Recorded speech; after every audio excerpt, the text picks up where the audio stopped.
Everybody, welcome back to the Alabama Game Week edition of Just Off Markham. I'm your host, Jason Patterson, and we're going to go ahead and play a quick interview that I did with AP Steadham. He is the co-host of AP and Kelly As We See It. He also is producer of the Wishbone Boys and has covered Alabama football for the last 20 to 30, right around 20 years. So we're going to jump into that here and enjoy the listen.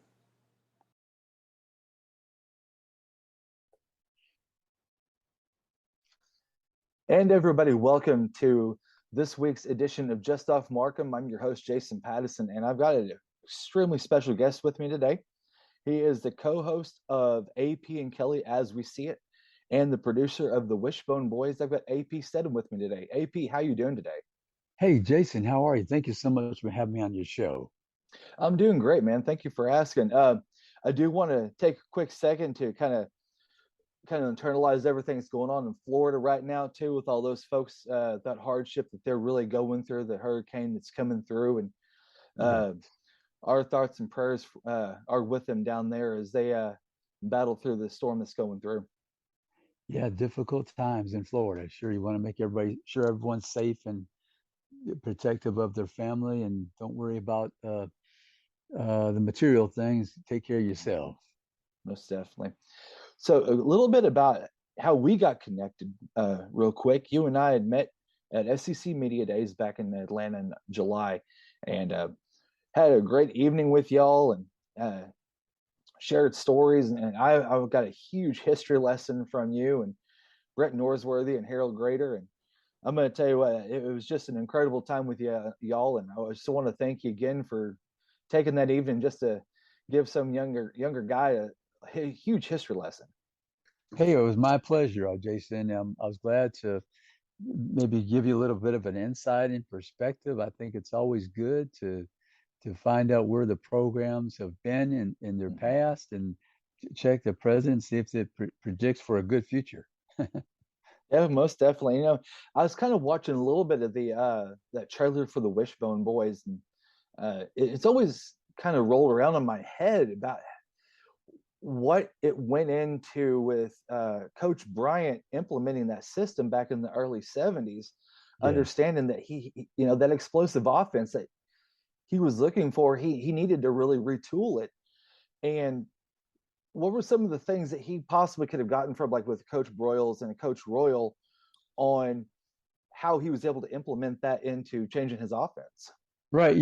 Coach Broyles and Coach Bryant were very close. And I don't know if your audience, maybe they know this, but they had an exchange program where they would each send a graduate assistant to the respective school.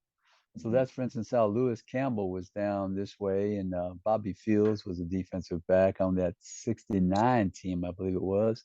And Lewis Campbell was the defensive back. I don't remember the years exactly at Arkansas. And then Alabama sent up there Richard Williamson. But Coach Bryant had a coaching clinic and invited Darrell Royal from Texas.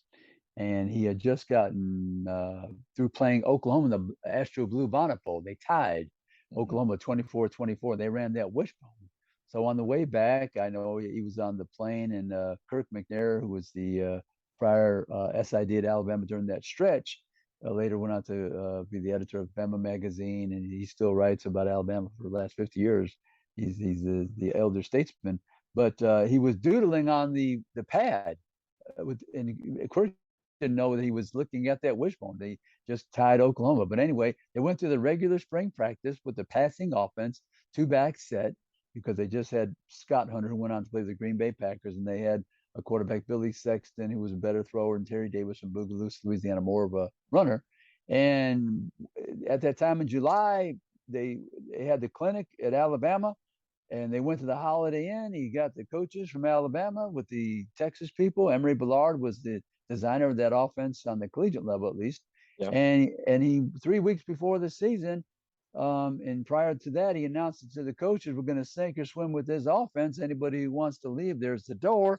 And when the team got together, I mean, literally 3 weeks before, Yeah. Jason, the season started, and they just had gotten hammered the year before by Southern California and Birmingham, 42-21. It could have been a much bigger score, but Mhm. John McKay was very good friends with Coach Bryant. That was the first fully integrated team to play Alabama in Legion Field in Birmingham. So he said, sink or swim, boys, with the wishbone. They played a Friday night game in the rematch with Southern California.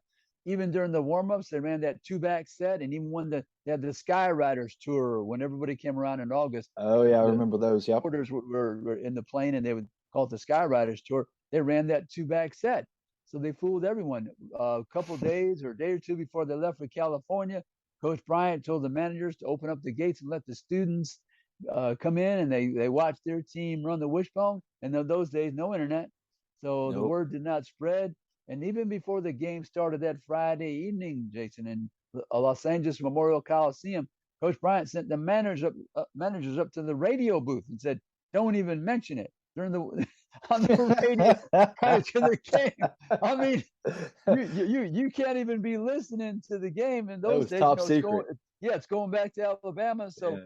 I mean, unless somebody was a USC fan in Alabama or the vicinity, called back to the folks in California that night to tell them. So, I mean, that's how secretive the plan was to spring it on University of Southern California. They jumped on them, scored the first two possessions, I believe, and it ended up being 17-10 at halftime. That's the way it ended. And Coach Bryant ended up with his 200th victory around his 58th birthday because he's born on September 11th. So that was a Friday night, I believe, the 10th of 1971. Goodness gracious. Yeah. And you start to think about all the ties that Arkansas and Alabama have had throughout the years, and maybe not just playing each other, but the personnel. And there are some similarities and going way back. And, I know that Alabama and Auburn have had, their Iron Bowl for so many years. And Arkansas really has not had that success against Alabama the same maybe Gus Malzahn has in the past, or even at Terry Bowden, if you want to go back 30 years. But Saban has beat Arkansas now 16 times in a row. And you kind of start to wonder, how many more times is it going to take before Arkansas is able to really turn that corner? Well, this is a big game for Alabama on the road. Arkansas gave Alabama fits. I mean, Bryce Young, if you think about it, had to have a historical night for him to beat Arkansas 42-35. Now, they're traveling up to Arkansas. Alabama has had a little bit more difficult time on the road. Jason, a few things that Alabama has some issues. The offensive line, I think they're playing better. And you're lucky to have Bryce Young where he can elude the rush. He's a dual threat quarterback, not just besides sidestepping the defenders. And then also Alabama doesn't have somebody that can take the defense over the top. They have some good receivers. There's nothing wrong with Alabama's receivers unless you start dropping the ball. But Jason, I think in history, and I'm not sure this will be duplicated at Alabama, 4 number 1 draft choices at the same time. They came in all together as freshmen. Devontae Smith, Henry Ruggs III, Jerry Jeudy, and then the next year, Jalen Waddle. And then think about this. They all were contributing, not just on the team together, all making plays and scoring touchdowns. You having those 50-yard touchdowns, 60, 70, 80, 90. Well, I haven't seen that from any of these receivers. You might get some 30 to 50-yard touchdowns occasionally, but I haven't seen any number 1 draft choices. But that doesn't mean they're not good college receivers. It just means that your drives are longer. You can't make the mistakes. We saw the Texas game. What was it? 15, 20 penalties by Alabama. It was outrageous. Quite a lot. Quite a. But Arkansas, very impressive. They have the 20 sacks now, I think it is, at this moment. 20 sacks. No, Jason, here's I should have asked Coach Pittman about this. I don't understand the correlation between 20 sacks, but they were giving up the 353 yards in the air. So I'm thinking to myself, what if they didn't have the 20 sacks? What would that number be on the defensive side with regards to the secondary? So, they have some very good linebackers. Bumper Pool, what a name for a linebacker. Great name, right? Most definitely.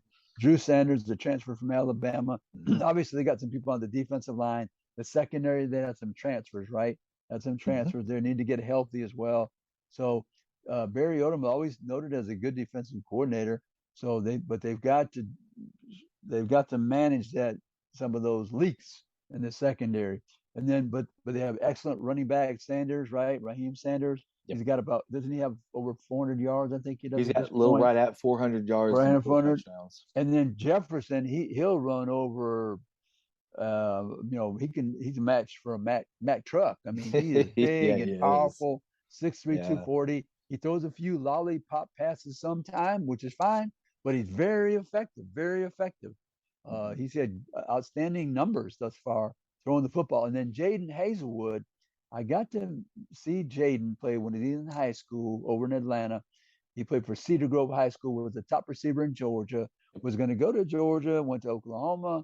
Things didn't work out like he planned. He's at Arkansas, and I think he's probably happy. And I think he matured some. He had to mature, I believe, some, Jason.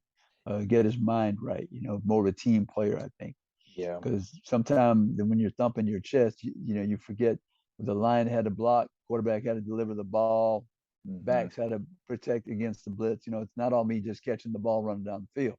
So, but he's an outstanding player. I think Nick Saban wanted to recruit him as a defensive back primarily. Yes, And sure did. and I asked Jimbo Fisher about him, and that's what he said. He told me that Jaden Hazelwood could have been a defensive back. He has a tremendous ball skills. Yes, he does. So they have very good receivers.